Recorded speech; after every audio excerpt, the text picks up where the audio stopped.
Les finances, donc, il y a 3 choses, par exemple, que vous devez savoir. En 2020, les taxes étaient collectées au niveau local.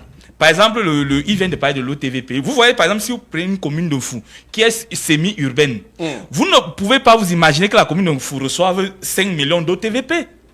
Vous voyez, c'est une imposture. Parce que quand elle-même collecte ses ressources, je suis sûr que ça peut aller chercher dans les 10 à 15 millions au moins par mois. Donc, on ne peut donc pas accepter que l'OTVP vienne non seulement en retard, mais maintenant, ça arrive même de façon irrégulière et maintenant en petite enveloppe. Voilà les paradoxes du management centré au niveau de Yaoundé. Donc, il faut qu'on accepte donc, si on veut une décentralisation effective.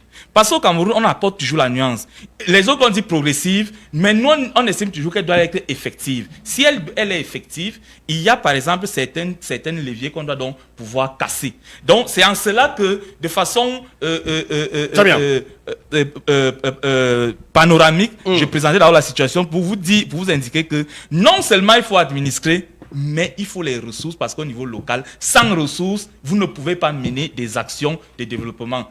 Je sors certainement par là. L'IGS que le ministre a co-signé dernièrement, a indiqué dernièrement que c'était disponible. Les communes ne l'ont pas encore dans les collectivités. Ils ont dit qu'ils envoyaient l'argent dans les campus. Donc, le problème, c'est au niveau des administrateurs, donc au niveau des hommes.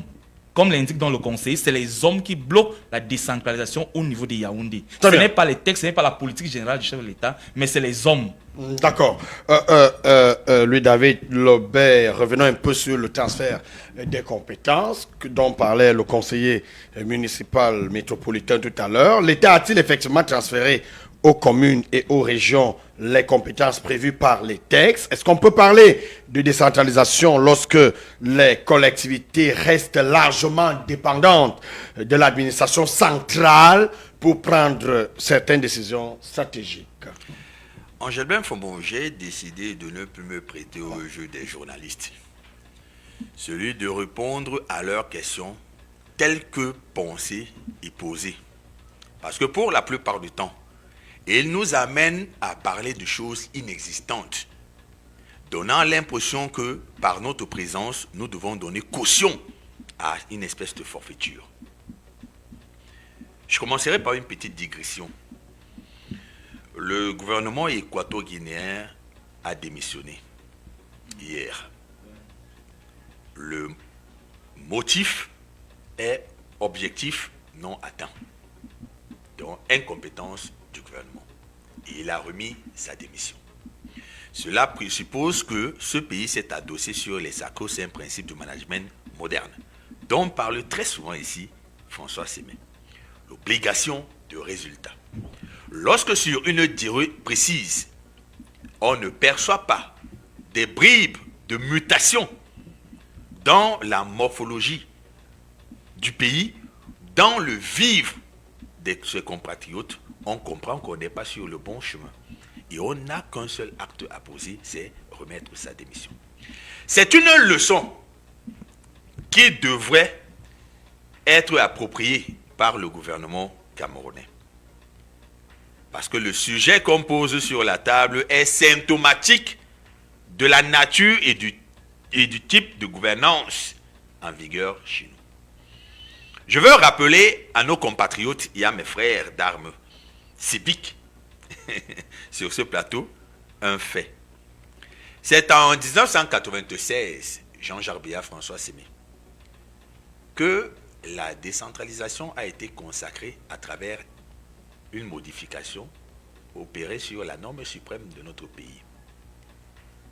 Et la forme de l'État a donc été modifiée et adoptée collégialement, collectivement. Le Cameroun est un État unitaire décentralisé. Il y a 30 ans que cela a été validé par la norme suprême. Si 30 ans plus tard, nous en sommes encore à réfléchir sur les atermoiements de la mise en route définitive de la décentralisation, alors 2 leçons sont à tirer. Première leçon, violation flagrante de la norme suprême de notre pays. Vous êtes en train de mésestimer la constitution de ce pays. Deuxième leçon, incompétence notoire, notable et établie.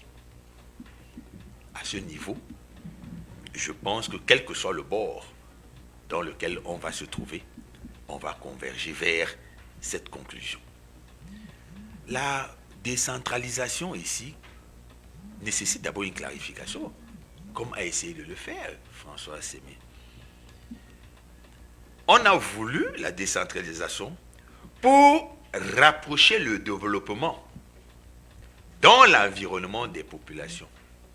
On avait estimé que c'était lourd, procédurier, lent de formuler des requêtes à l'endroit du pouvoir central logé ici à Yaoundé pour un petit problème qui aurait lieu à Banja, à Bomono ou à Pouma. On a donc estimé que les collectivités territoriales décentralisées, les mairies, pouvaient être dotées d'un ensemble de moyens permettant de résorber des desiderata des populations et donc participer à la bonification de leurs conditions de vie au quotidien. C'est une idée magnifique qui a été saluée, exaltée, célébrée par les Camerounais. Mais pourquoi, rendu à cette étape, nous sommes encore en train de tergiverser? La tergiversation, elle est volontairement entretenue. On nous dit clairement que les collectivités territoriales sont la région et la commune.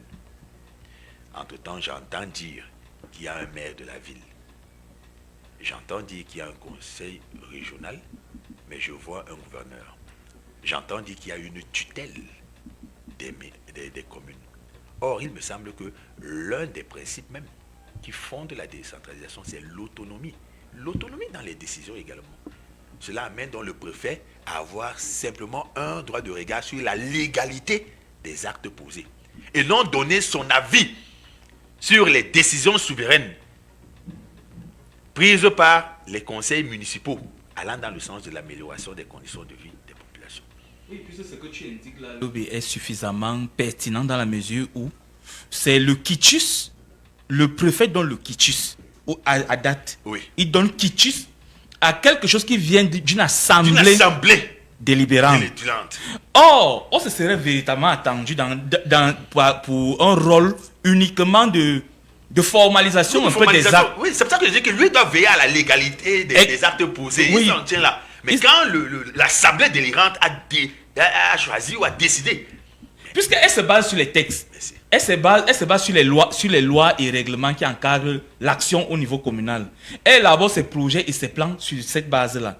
Donc il est indécent de penser que, après avoir élaboré votre stratégie, votre politique au niveau communal, qu'on ramène encore tout ça à un seul individu et qui peut dire non, un peu le cas qu'il y a eu à Ezeka, entre le préfet et le maire d'Ezeka. C'est des situations qu'on a vues à chaque fois. Et il y a régulièrement ces situations conflictuelles entre, régulièrement, on va dire, les communes d'obédience, d'opposition et les préfets. Parce qu'on sait que les préfets viennent ils jouissent d'un décret. Donc, il y a ces paradoxes-là, il y a ces contrastes-là qui dérangent et qui gênent énormément. Parce que ce que vous dites est très grave. Il n'y a pas autonomie de décision. Il n'y a pas autonomie. Parce que là où tout le monde nous a amené, c'est sur l'autonomie financière. On a oublié que sur l'autonomie des décisions même, non, ce n'est pas possible. Aucun maire ne va à l'étranger sans l'avis du préfet. Voilà. Autorisation du préfet et avis favorable du préfet et autorisation du Mindevel. Personne ne va à l'étranger pour les questions liées à la coopération décentralisée. Donc vous avez des situations comme ça, vous ramenez un projet, il faut qu'il y ait validation au Minipat et puis ça transite encore, les fonds transitent par le MINFI. Vous voyez, il y a des leviers comme ça qui ne vous permettent pas de et c'est voir. Cela qui nous amène à dire que cette hésitation dans l'implémentation de la décentralisation est volontairement entretenue, François Sémé. Tout à fait. Il y a un enchevêtrement de rôles et de missions dans ce pays qui nous amène à ne pas savoir exactement qui fait quoi. Tout à fait. Vous savez, vous avez le conseil régional. Il y a certaines routes. Moi, j'emprunte régulièrement la route de Ofou. Alors, j'ai vu des travaux qui étaient initiés là. J'ai demandé qui a impulsé ces travaux. On vous dit non, c'est le conseil régional. Parfois, on vous dit que non, c'est le ministère de l'Habitat. D'autres pensent même que c'est la Tantôt, mairie. c'est la mairie. Donc, finalement, il n'y a pas clarification des missions. Si, les missions sont clarifiées, c'est juste la communication qui manque et l'ignorance des populations. J'avais informé, je vous interdis de mêler la population et de nous taxer d'ignorantes. Parce que L'ignorance vient du lack of communication. Je comprends, oui. Alors. L'acte de communication, là, mais je suis en train de dire que les populations doivent attendre et recevoir de la communication venant de certaines entités. Tout à fait. Tout à fait. Et les populations sont même en quête d'informations. Mais au sommet, ces gens entretiennent ce flou pour nous maintenir dans une espèce d'abattardissement pour mieux piller, en fait, les caisses de l'État. Vous avez le gouverneur de la région. Vous avez le président de la région. Vous avez un délégué départemental chargé des questions techniques, notamment des travaux publics, les marchés publics et tout ce que ça de Minpat. Bon, à quel niveau donc il y aurait sérénité, souveraineté dans les travaux exercés ou exécutés par un conseil régional? À quel niveau? Mais sur le plan départemental, il y a même un délégué départemental de la communication qui ne joue d'ailleurs pas son rôle parce que en réalité, c'est le délégué départemental de la communication qui doit informer les populations du département sur ces sectoriels. C'est le délégué départemental de la communication qui doit informer, par exemple, les populations de Oufou que la route Yaoundé-Oufou ne relève pas de la compétence de la commune. C'est ça, parce que là, elle parle au nom du préfet. Non, mais chacun doit faire son travail. Bien évidemment. Mais le travail ne peut pas être clarifié si en amont les choses ne sont pas clarifiées.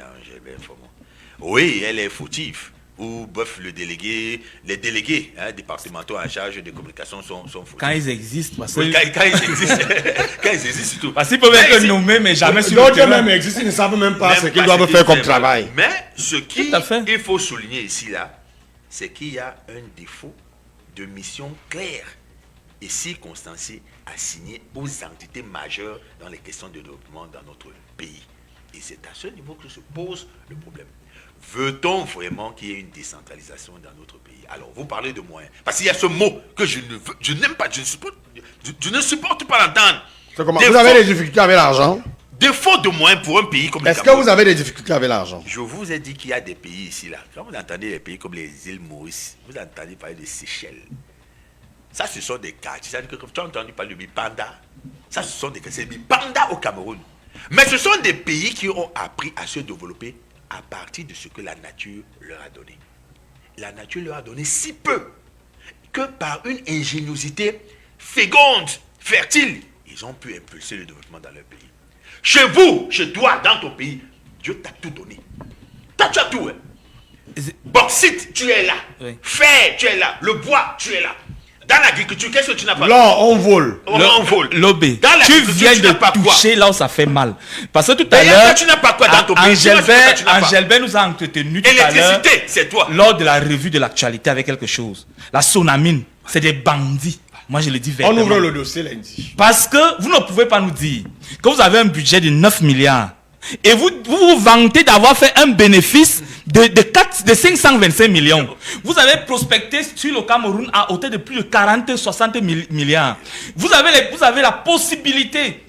Il n'y a aucune entreprise qui s'installe dans le secteur industriel avec moins de 150 millions de dollars. Donc, plus de 500 millions de francs, 500 milliards de francs CFA.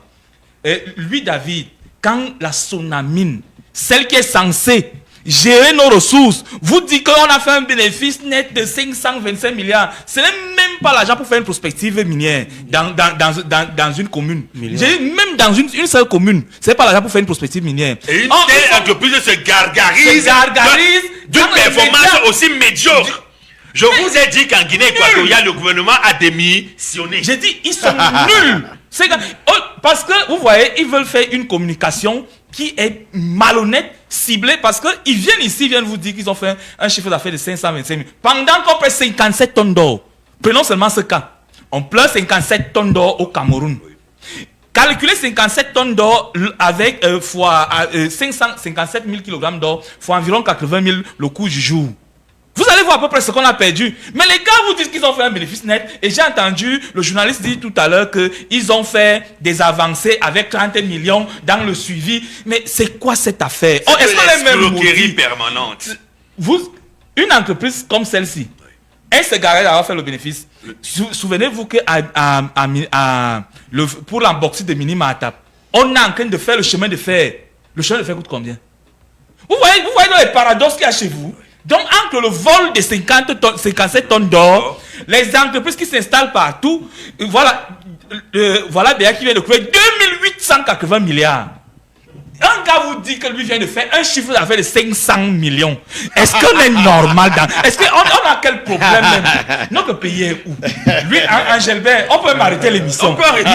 Notre pays est où? Parce que le logiciel qui actionne celui qui ce donne pays compte est déjà... Non. Vous n'avez pas dit des choses. Non. Soyez pour toi. On est en train de pleurer. On dit quoi? Qu'est-ce qu'on dit? Qu'est-ce qu'on dit? Je crois qu'on ira du côté de Barcelone pour prendre notre auditeur. Allô?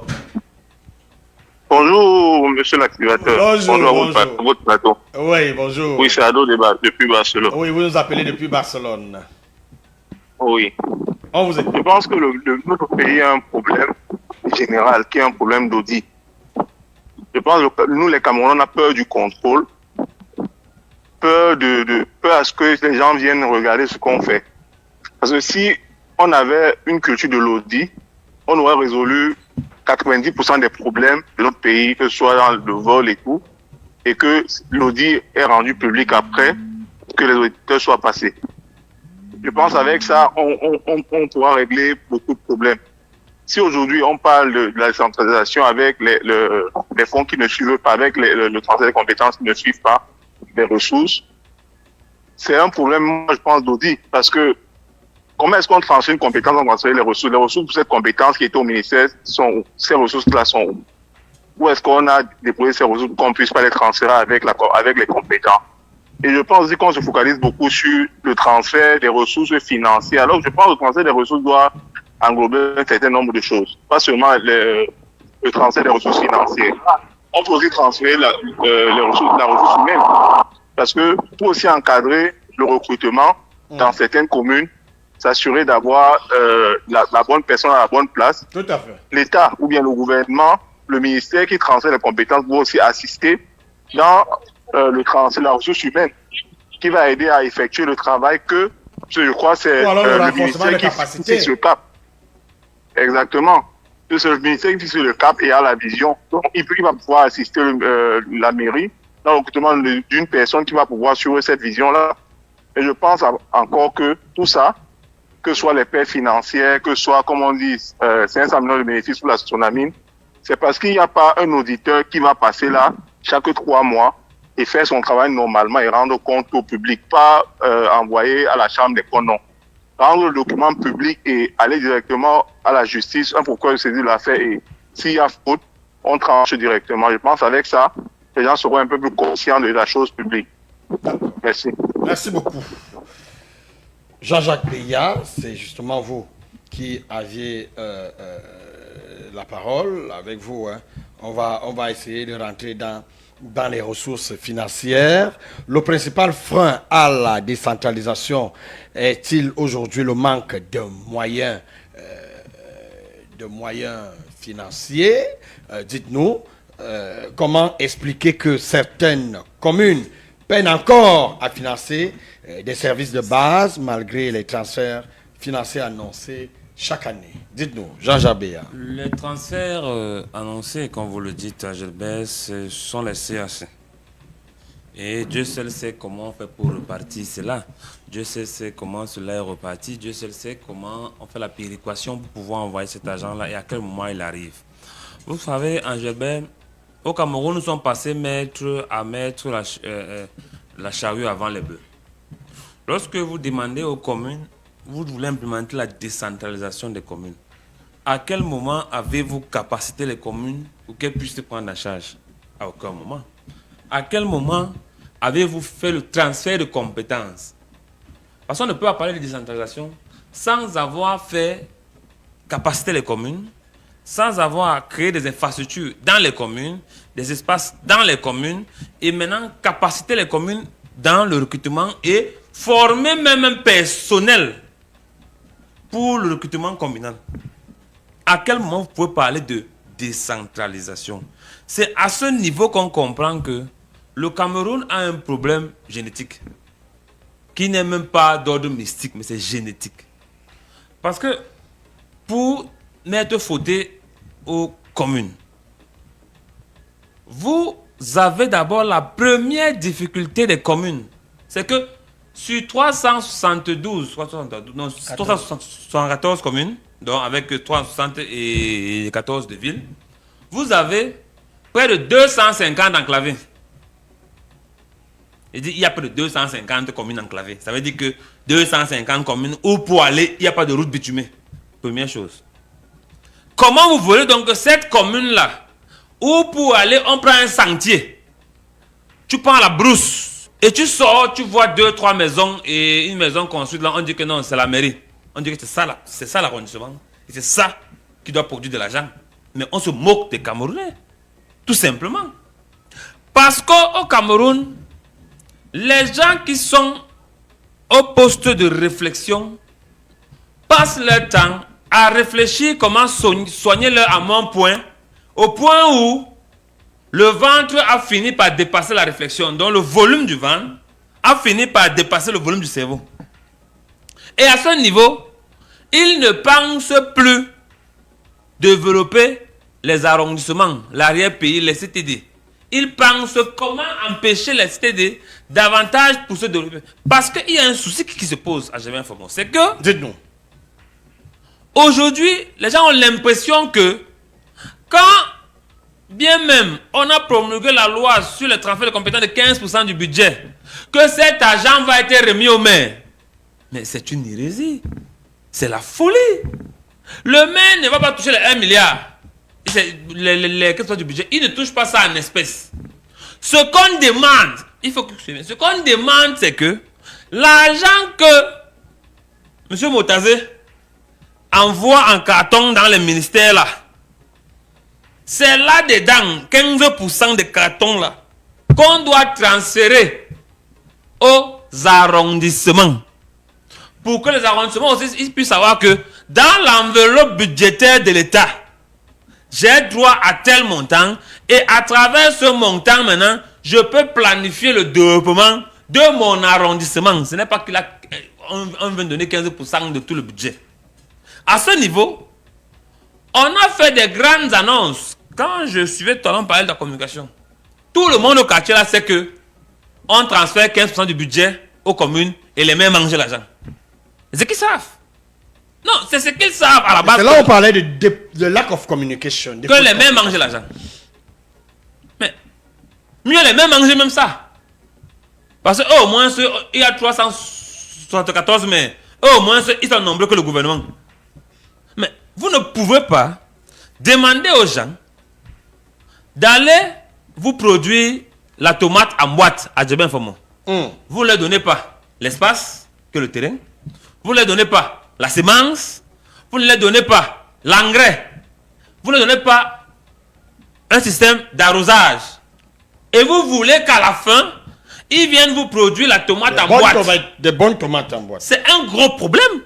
C'est ça le véritable problème. C'est que des gens tapis dans l'ombre ou bien des gens en veste qui roulent dans les voitures climatisées ont organisé un système de vol pour empêcher que dans l'arrière-pays, il y ait un développement. Je vous ai dit à la base, c'est que comment on peut demander à un arrondissement qui n'est pas relié par une route bitumée de pouvoir impulser le développement. Ça veut dire que même si, avec toute votre bonne volonté que vous avez, vous construisez un hôtel municipal, vous construisez vous construisez des résidences, des maisons d'astreinte là-bas, mais les gens ne veulent pas habiter là-bas. Puisque, comment quelqu'un qui n'a pas accès à la route va l'habiter là-bas? Comment? Il y a des arrondissements au Cameroun qui n'ont pas d'électricité. Comment on demande donc ce genre de mairie où on ne peut pas saisir un document avec un ordinateur, le plus basique au monde aujourd'hui? Vous voulez donc que Ceux qui travaillent là-bas réfléchissent comment pour développer parce qu'ils n'ont même pas accès à Internet. Voilà la véritable problématique qu'on doit mettre sur la table et interpeller tous les maillons de la chaîne, en commençant par Madame le ministre des Télécommunications, en passant par le MINTP, en passant par le MINEDUB, en passant par le MINMAP, en passant par le MINTP, en passant par le ministère des Finances, et sans oublier le gros des problèmes. Parce qu'il y a deux personnes là, il y a un ministère là qui est le gros problème. Le MINIPAT. Je crois que c'est le ministère de l'économie, de la planification et de l'aménagement du territoire. Je ne sais pas si là-bas, il n'y a pas des gens qui pensent à l'aménagement du territoire. Je me pose la question. Et dans tout ça, ils viennent donc entourlouper. Voilà, parce qu'il ne faut pas que je me trompe. Entourlouper les Camerounais. Prendre les Camerounais pour des gueux qu'on ne comprend rien et que nous sommes là comme des faire-valoir. Non. Il faut qu'on se dise la vérité. Ceux qui sont là depuis 1962, ceux 62 à 82 ont eu les circonstances atténuantes. Mais à partir de 86, tous ont échoué.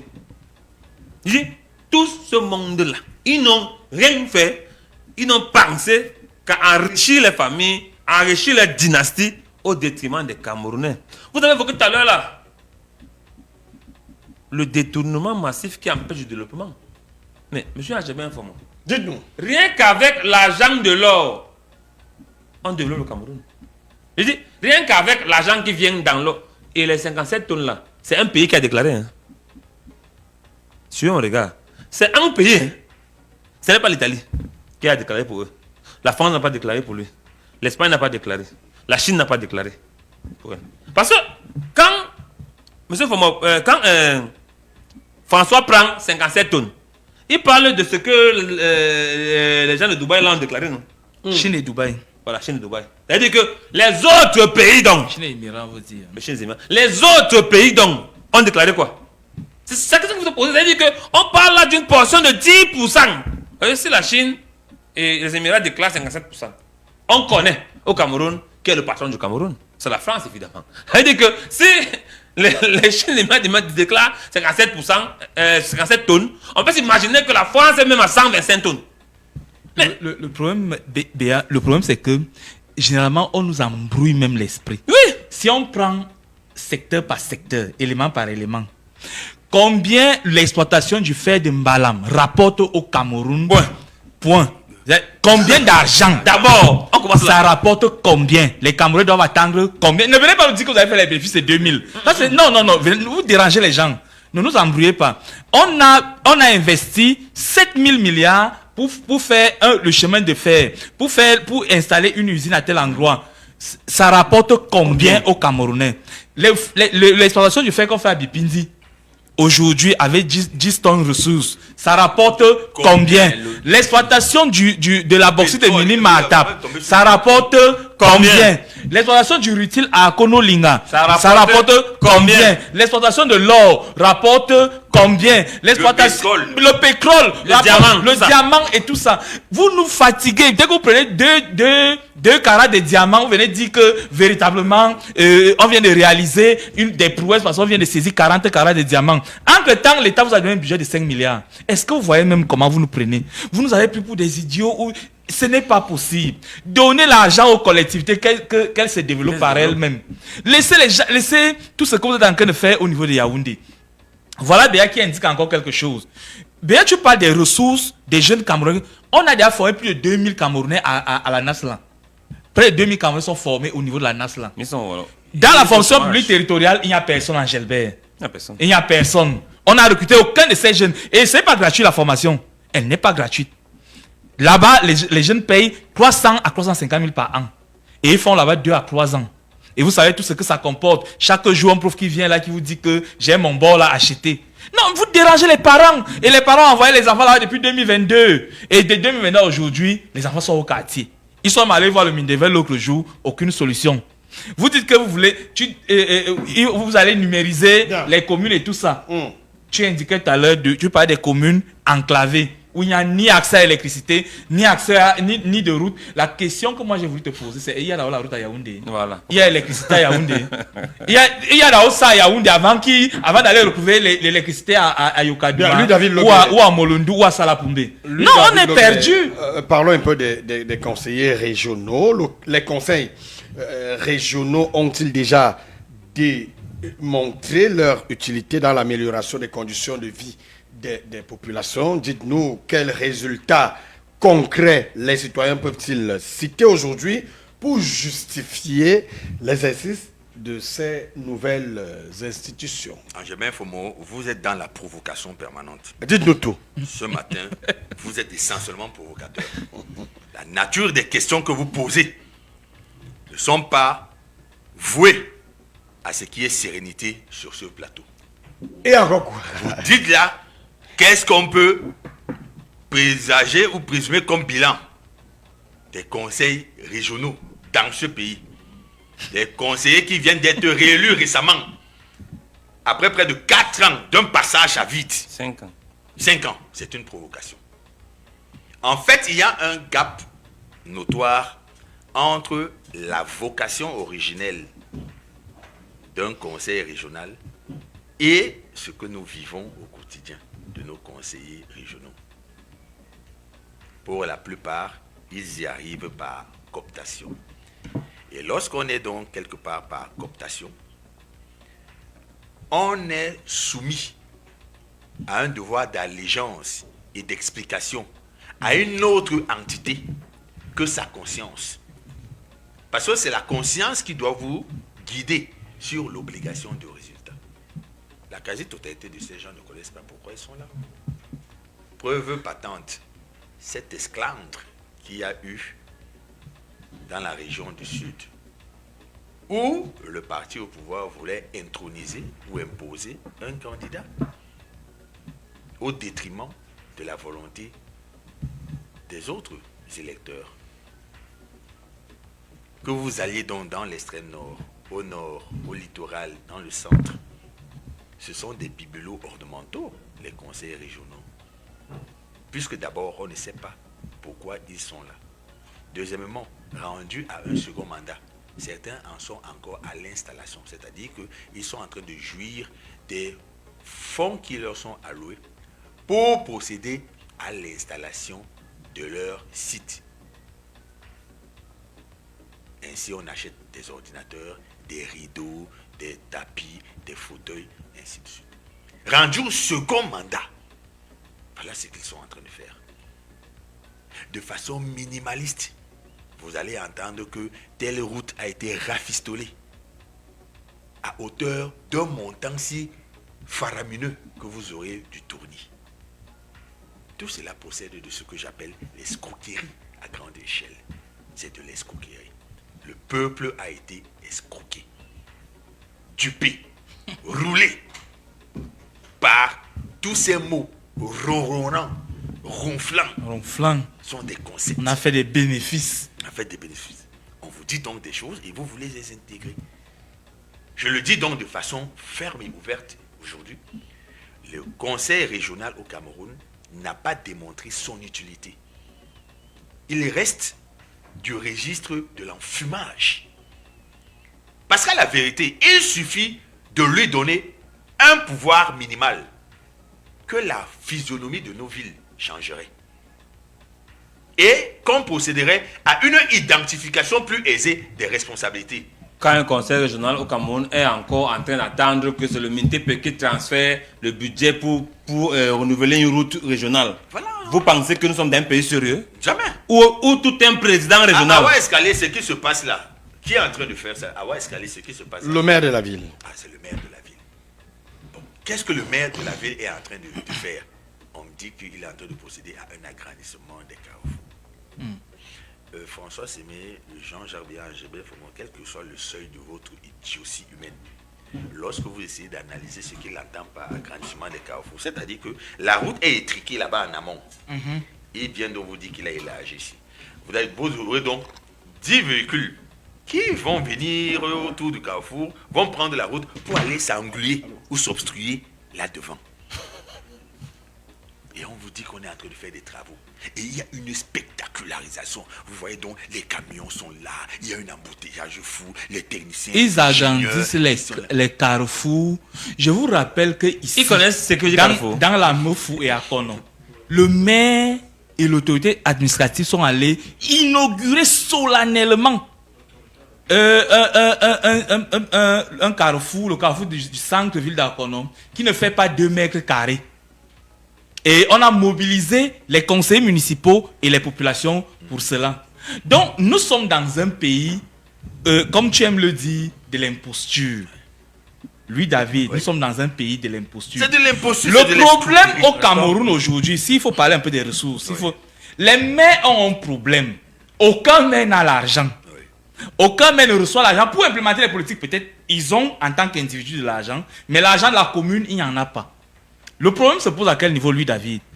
Les maires peuvent en parler pendant 3 jours. Ils sont condamnés à l'omerta. Parce que vous avez dans le cadre de la descendance dont parle Angèle Informo ce matin, vous avez 260 communes du RDPC. Vous avez 10 conseils régionaux, c'est 100%. 10 sur 10 du RDPC. Vous avez, sur les communautés urbaines, sur les 14, il n'y a qu'une seule. Celle de Ngaoundéré, qui est de l'UNDP. Le problème, donc, c'est qu'ils sont condamnés à l'omerta. Ça veut dire qu'ils sont dans la mafia. Ils sont malheureux même d'abord. Eux-mêmes, qui sont, parce que pour la plupart des cas, c'est des grands profils, c'est des hommes d'État, c'est des grands hauts cadres d'administration qui sont partis de l'administration centrale pour se retrouver dans les communes, tout en se disant qu'ils partaient là pour rendre service à leur pays. Je préfère leur apporter le bénéfice du doute. Mais je vous assure que tout le monde a été désillusionné.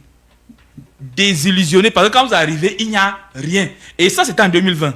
À date, on ne parle même plus de transfert de ressources de ce côté. François Semet, dans cet argumentaire pertinent que vous êtes en train d'élaborer, je suis en train de percevoir subrepticement des circonstances atténuantes que vous voulez trouver à ces délinquants. Alors, je vais vous dire, en tant que vous, expert de ces questions, qu'est-ce que le FECOM donne souvent au mairie? Et l'argent là va où? Et ils sont en train d'attendre le 4e trimestre. Ah, c'est le crédit, ils attendent. De 2025. Bon, à qui le premier trimestre, à qui donne la faute? n'est pas encore arrivé. Le FECOM a aussi mangé. Non. Le FECOM mange déjà. Je vous ai dit qu'ici, au pouvoir central, pourquoi le FECOM n'a pas où? Vous voyez que vos communes de Vel aiment bien aller au conseil. 600 milliards, ça part où? Tout le monde aime aller au conseil d'administration du FECOM. Oui, ça part où? C'est la question que vous devez vous poser. Pourquoi on aime le conseil d'administration du FECOM? Ça, c'est la bonne question. Répondez donc. Pourquoi on est toujours d'accord d'aller inaugurer les hôtels de ville et poser la première pierre? Répondez donc. Ça, ce sont les bonnes questions. Répondez donc, dites-nous, pour la gouverne des auditeurs. Et à Bangui, par exemple, la Centrafrique, après l'élection présidentielle, il y a eu renouvellement du gouvernement. Et hier, il y a une dame qui vient de gagner la mairie de Bangui. Au Cameroun, on dit que non, on est dans la promotion du genre. Tout est dans les mots creux. Et on ne met aucun contenu à l'intérieur. Il n'y a aucune femme maire de ville au Cameroun. Mais à Bangui, la capitale, le petit pays dont on se moquait hier, à côté là, a pour maire désormais une femme. Au Tchad, on chasse derrière les Camerounais. La Guinée équatoriale hier a changé son gouvernement. Vous voyez donc que nous, on a un problème ici. Si tu essaies de dire là que les gars, si avec les hôtels de vie qui construisent là, il n'y a rien à faire à l'intérieur, on va dire non, tu es jaloux. J'ai dit il n'y a rien à faire à l'intérieur. Tu es aigri. Toi, ne parle pas. Donc, les hôtels ne servent à rien. Ces 400 millions là, prenez ça. Payez d'abord les employés qui sont là depuis 3 ans sans salaire. Laissez les gens les hôtels de ville. Ce qui est d'abord là, on a d'abord utilisé. C'est d'abord utilisé. Attends, je vous parle de mairies comme Macaque. Oui. Macaque a une petite mairie là, c'était suffisant. On est venu construire un gros truc là qui va être là-bas à l'intérieur. Matombe, même chose. Il ne peut même pas être là-bas le maire, par exemple. Qui? Les employés n'ont pas de salaire, donc ils rentrent au village pour faire les champs. Donc ils vont au champ tous les matins, tu les vois partir. Au champ. Vous savez où va le maire? Quelle est donc la plus-value de ces bâtiments? Le matin, tu sais où va le maire? Non. Il prend la route pour Yaoundé pour venir suivre les dossiers. Quel dossier? Et ils sont assis ici à l'hôtel pour suivre les dossiers. Le problème, c'est tu navigues entre le fait, parce que c'est le dilemme du prisonnier éthéré. Oui. Tu veux accuser le maire d'un côté, mais tu te rends compte que dans sa commune, il n'y a même pas l'électricité pour taper un document, pour saisir un document. Il est obligé de venir à Yaoundé. Il est obligé de venir à Yaoundé. Et Ils ont plein au CRADAT. et Ils sont au CRADAT, la et plainte c'est au les CRADAT. documents de 300-400 pages. À Pour aller Bonas. déposer au Minepat.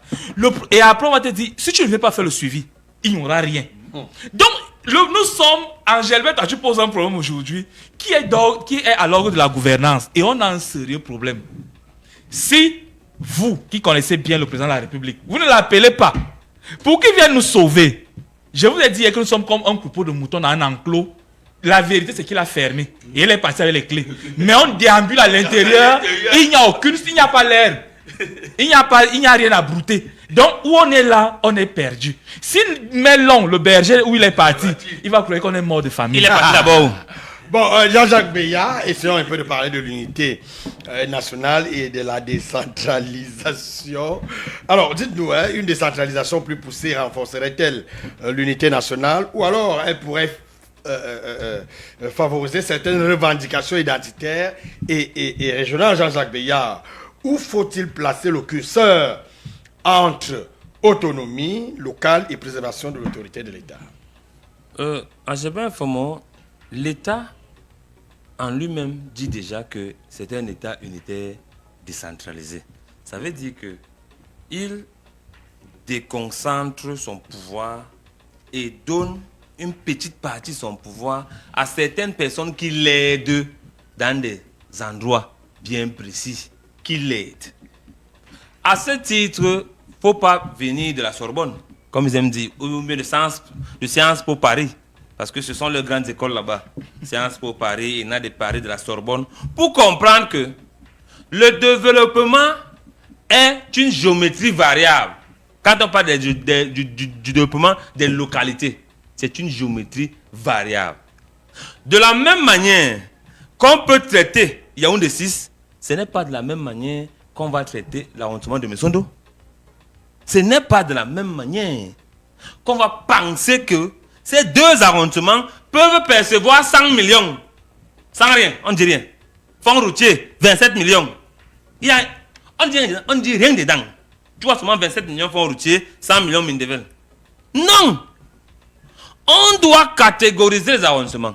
Faire une priorisation des besoins de chaque arrondissement. Et c'est en fonction de ça. Parce qu'on se dit, François parlait maintenant de l'or donne combien, l'argent donne combien, le piment donne combien.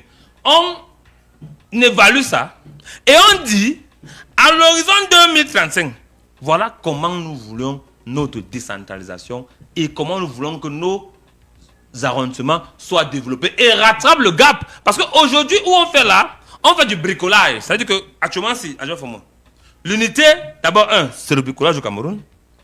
Décentralisation, c'est le bricolage au Cameroun. Parce que, on unit quoi? On unit des communautés, des personnes qui sont dans un même territoire, mais qui ont des cultures différentes. À ça donc, ces personnes donc sont logées dans des arrondissements.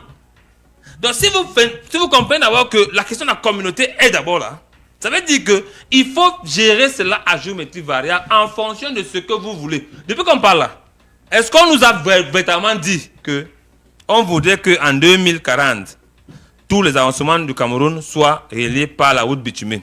Et pour cela, il nous faut tant de nombre de milliards. Ça va venir d'ici, parce que c'est traçable. On ne le dit pas.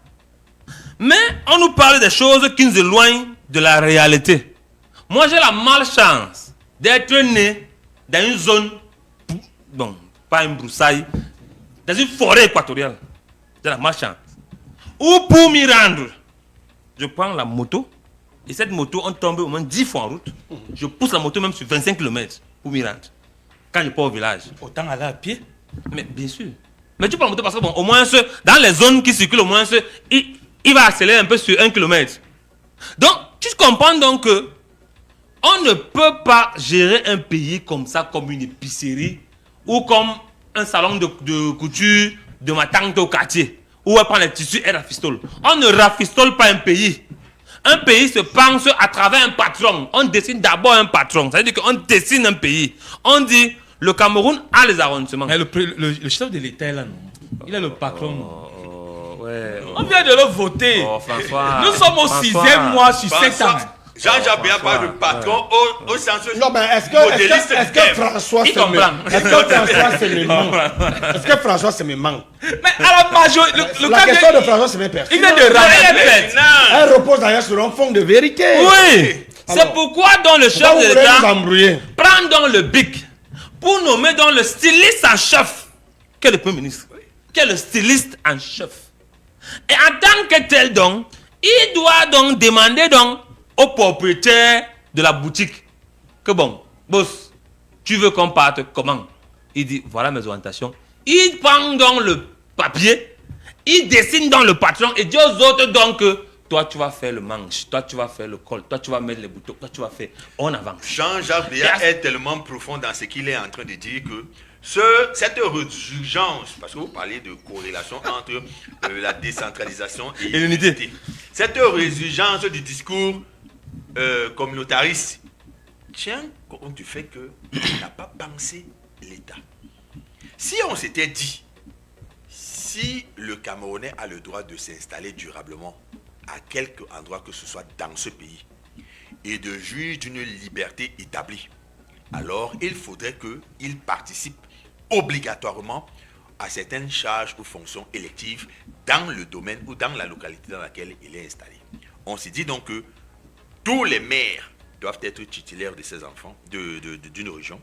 Les seconds adjoints au maire doivent être forcément issus de la communauté prédominante.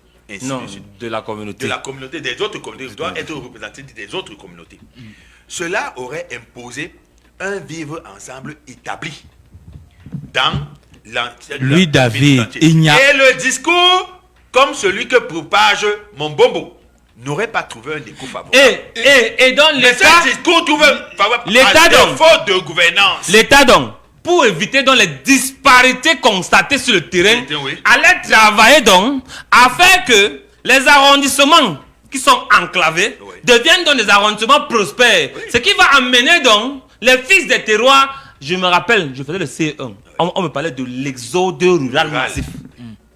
Donc, on nous expliquait déjà au cours d'éducation civique. On te trompait. Comment faire pour que cela ne soit pas. Qui t'a dit que c'était vrai? Vous freinez cela. Qui t'a dit que c'était Je vrai? ne sais plus en quelle année j'ai fait le cours élémentaire 1. Oh, jusqu'aujourd'hui. Je te dis aujourd'hui qu'on t'a menti. Ah, ok. On t'a menti. Jean-Jacques Béa, Oui. nous sommes, je vous ai pris une allégorie. Je vais aller un peu plus loin. Celle de Pavlov. J'ai dit nous sommes dans un enclos. Et le propriétaire, le berger est parti avec les clés. Et maintenant donc, les ministères fonctionnent exactement comme l'allégorie de Pavlov. Donc au son du métronome, les gens se mettent à saliver. Les qui salivent, ceux qui sont dans la mangeoire. Vous qui êtes derrière, vous ne servez à rien. Parce que le premier boulot qui te voit venir, toi le berger Hondo, on te boit. Maintenant on va vous alimenter, vous les gars qui êtes dans les bergers Hondo, les petits chiots là du africain là. Qu'est-ce qu'on va vous donner donc? On vous donne donc, donne-nous le petit peu. On vous donne donc Elimbi Lobe. Pour meubler donc nos journées. Avec donc un discours tribaliste qui ne nous sert à rien. Or, Elimbi Lobe est en train de rappeler les missions et les devoirs et les répartitions de l'État. Il n'y a rien d'autre qu'il dit. C'est clair. Il n'y a pas de tribalisme En fait, dedans. c'est la gouvernance Maintenant, qu'il est en train c'est de- de la gouvernance dont parle Elimbi Lobe. Maintenant, donc, comme nous sommes donc là en train de saliver, comme les chaînes de Pavlov, il se trouve donc que on va donc aller s'asseoir. Si on connaît un ministre, comme moi j'aime bien le ministre Tanganji, à qui je souhaite véritablement qu'on donne les manettes de la vice-présidente du Cameroun, Non. parce qu'il va nous remettre sur les rails. Non, Je dis encore que pas lui. si vous êtes donc comme C'est moi, mon ministre. Hein. derrière lui, Tango. vous allez donc penser que vous salivez, sauf que vous pouvez saliver toute la journée et il ne vous donne rien. Donc, l'allégorie de Pavlov trouve tout son sens au Cameroun. Donc, au son du métronome, on n'a plus rien et on se met à aboyer toute la journée. L'idée aujourd'hui, c'est que le président revienne et qu'il vienne nommer et le vice-président et les ministres et qu'on refasse et qu'on organise les élections. Je crois que c'est ce que Béa est en train de dire en indiquant, parce que toutes les missions que tu rappelles là, c'est concernent les collectivités. C'est eux qui ont écrit ça, ils nous ont donné, c'est eux qui ont écrit la décentralisation, c'est pas toi. En 87, tu n'étais même pas encore au cours Ce sont préparatoire. eux. C'est eux qui ont écrit ça. Donc tu es venu prouver cette affaire-là. Le contenu, ils ont mis, minimalement le contenu en 2004. Un peu plus en 2019. Et ils vous disent même jusqu'à date, ils vous disent qu'il n'y a pas de décret d'application. Donc faites attention. Vous n'avez pas le droit de tout faire. Donc, soyez sages quand vous parlez de ces gens. Je vous assure, nous sommes dans un enclos. L'idée aujourd'hui, c'est que nous devons prier pour que le président revienne en forme et qu'il vienne nommer un nouveau gouvernement. Donc, Angelbert, tu as voulu que nous pleurions encore sur nos blessures ce matin. Oui, on pleure Steve là où il est mort de l'autre côté. On pleure les bébés qui sont violés. On pleure les femmes qui sont violées. Mais on pleure même les jeunes qui sont sodomisés. Mais la réalité, c'est que nous sommes dans un enclos. Après la victoire du président de la République, Paul Biya, j'avais dit qu'il n'y aura pas de gouvernement. Mais je vous assure d'une chose, parce que moi, je suis à devenir devin. Quand M. Paul Biya, son excellence, va poser son pied à l'aéroport de Simalène, j'ai déduit la suite. Pas Yaoundé, Simalène fou. Très bien, vous avez recommencé. non, je vous assure. Oui. Quand ça, Lincoln, non, c'est pas Lincoln, quand ça Mebak va prendre la direction du Toudi, quand il va entrer au palais, il y aura le gouvernement. Directement, donc ça va plus tarder.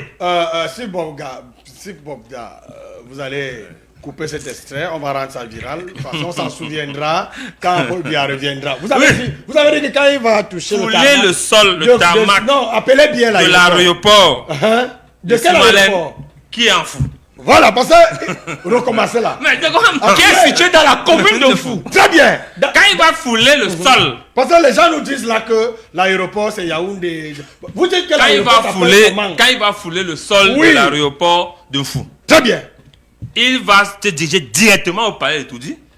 Et je vous assure, il y aura donc ça va tomber directement. Parce que ce qui retenait le chef d'État depuis septembre au Cameroun. Parce qu'il était sur place. Non, vous savez, quand on est un homme qui, on voit le jour et la nuit. Il a compris que si entre septembre et mai, il bougeait, les gens s'ils pouvaient faire comme si ils ne le voyaient pas. Non. Il est à la haute désarmé. Il a dit toutes les fêtes sont passées, tout est passé, toutes les batailles sont passées, les longs couteaux sont passés. Il dit que maintenant donc, je pars maintenant. Il est à la haute désarmé avant de partir, en retouchant la constitution et en donnant l'impression qu'il va nommer un vice-président. Il est désarme. Tout le monde, les camps se neutralisent. On se regarde en chaîne de faïence. Et il se retire. Et en annonçant le gouvernement dans les tout prochains jours. En même temps, et ceux qui avaient emballé leurs choses dans le bureau, et ceux qui dormaient avec les marabouts. Vous comprenez que cet homme est un stratège. Et regarde, où il a encore un homme qui sait que ceux qui ont pris les marabouts pour un mois sont obligés de continuer à les nourrir. Et c'est l'argent qui part. On demande où est parti l'argent au Cameroun. Tu as donc la réponse à c'est là où l'argent part. Dans les marabouts sont là depuis 3 semaines. Les marabouts sont les plus riches. Si un marabout te dit que j'ai 20 kilos d'or, mon ami, ne nie même pas. C'est ça. Il a soulevé. C'est bon, bien. Il faut. Donc les gars sont partis de l'Inde. Ils sont au Cameroun depuis 8 mois. De l'Inde, de Bobo Dioulasso, du Bénin, au Bénin, et de Benin City au Nigeria. Je vous assure que Benin City, cette ville-là. Toi-même, tu allais chercher une nomination. Non, ça veut dire que lui-même n'est pas simple. Moi, j'avais bien d'avoir peur de lui. D'accord. Lui, David Lopé, dans 10 ans, pensez-vous que le Cameroun sera un État véritablement décentralisé? Ou alors, il continuera à fonctionner selon une logique essentiellement centralisée? Dites-nous. Dites-nous surtout pourquoi. Nous sommes là dans la prospective. Et on entrevoit une lueur d'espoir. Dans 10 ans, le Cameroun sera libéré. Pas les fils de l'eau. Dans 10 ans, le Cameroun sera désenvoûté. Pas les fils de l'eau. Désensorcelé. La vraie gouvernance sera donc restaurée. Et des hommes de valeur seront. Et nous, on va manger quoi jusqu'à dans vos 10 ans là? D'ici, on veut comprendre. Non, lui, David, ne nous balancez pas comme ça. Non, François, c'est méchant. On ne veut plus l'espérance. On ne veut plus l'espérance. On ne veut plus. Nous sommes dans l'espérance. Nous, ce qu'on va manger pendant les 10 ans pour attendre tout ce que tu dis. François Semé, Jean-Jacques Béat, vous êtes fondés dans votre inquiétude. Puisque pour le moment, le fait est clair. Nous sommes ambassiers. Nous sommes des prisonniers. Nous sommes des prisonniers. Et notre quotidien... Comme les marionnettes de l'allégorie de Platon. Un quotidien fait de redondance, d'ennui, de faits divers, d'animation, bref. De discours, d'audience, de salons, de forats. Alors qu'est-ce qu'il nous reste donc? Qu'est-ce qu'il nous reste donc pour maintenir notre psychologie intacte? C'est d'entrevoir les choses avec un côté avantageux, dans le futur. Et ce futur sera-t-il proche ou lointain? Voilà une autre interrogation. Mais je te parle déjà comme c'est Paul Biya. Non, ne veux pas ça. Non, pas ça. Là, quand tu veux déranger, dans les 10 tu seras proche ou lointain. Béa, tu as raison. La rhétorique et les Camerounais. La rhétorique et les Camerounais, c'est compliqué. Dans les 10 prochaines années, donc, voilà, on risque d'abord procéder à une revision de la forme de l'État. Parce qu'il faut le dire ici, il y a des camps qui s'affrontent. Notamment un camp qui plaide abondamment pour le fédéralisme et un autre qui veut qu'on le maintienne en l'État. Et il y aura donc un débat libre et ouvert sur cette problématique. Une fois que cette question sera tranchée, il va de soi que l'émergence d'une nouvelle classe faite d'hommes intelligents, adossés sur l'abnégation, l'ardeur au travail, le chauvinisme, le nationalisme, pourra accompagner l'envol de ce pays. Mais pour le moment, tel que c'est structuré, tel que c'est constitué, honnêtement, moi je suis... Lui David, nous sommes pratiquement arrivés à la fin de l'émission. Mais il y a un détail. J'ai une question s'il vous plaît. La forme de l'État même ne pose pas problème si vous donnez à manger aux gens. Si vous donnez l'emploi aux jeunes, dans la mesure où, si vous transférez simplement l'argent aux communes, si vous employez les jeunes formés dans les communes, personne ne viendra vous chercher à Yaoundé. Et même si vous dites même que vous êtes unitaire, unicité, dans l'union, même lunaire, personne ne va vous gêner. Votre forme de l'État ne va gêner personne. Donnez la possibilité aux gens de vivre où ils se trouvent. Et que personne ne vienne déambuler à Yaoundé sur des taxis même déjà trop vieux, les routes déjà malades. Il y a les clous béants un peu partout. Quand vous prenez la route de Fou, on a même honte de dire qu'on va dans une ville semi-urbaine. Donc on a honte de notre pays, lui David. Laissez la forme de l'État. Donnez l'argent aux Camerounais pour qu'ils puissent s'alimenter et qu'ils puissent trouver un emploi décent. Je sais que c'est Angélbert qui pose la question aussi là, mais j'ai une question à l'endroit de lui, David. Non, interrogez-vous. Non, je m'interroge, David Lobert, vous allez me répondre. Oui. Quand j'ai lu la modification de la Constitution sur le vice-président, dans le vice-président,